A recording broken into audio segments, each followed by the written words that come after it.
আপনারা দেখেন প্রত্যেকটা প্রবাসীর কোথাও মূল্য নাই।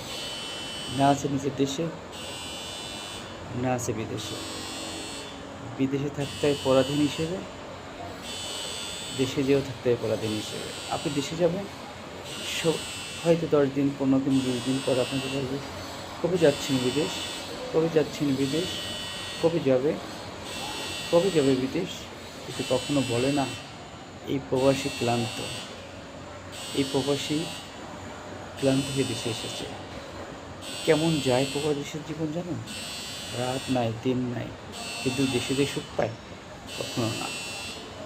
যদি কেউ সুখী হন, অবশ্যই কমেন্ট করে জানাবেন। কোনো প্রবাসী যদি দেশে যে সুখ পায়, আমাকে কমেন্ট করে জানাবেন। কোথাও সুখ পায় না, কারোর কাছে সুখ পায় না। না ফ্যামিলি, না আত্মীয়, না স্বজন, শুধু টাকা, টাকা, টাকা, টাকা। যেন টাকা একটা মেশিন। এই মেশিনটা যখনই ক্লান্ত হয়ে যাবে না, সব শেষ হয়ে যাবে। সবার আশা তখন শেষ হয়ে যায়। তখন সবার আশাটাও কমে যায়। সত্যি করে দেখেন, মিলিয়ে দেখেন আমার কথাগুলো।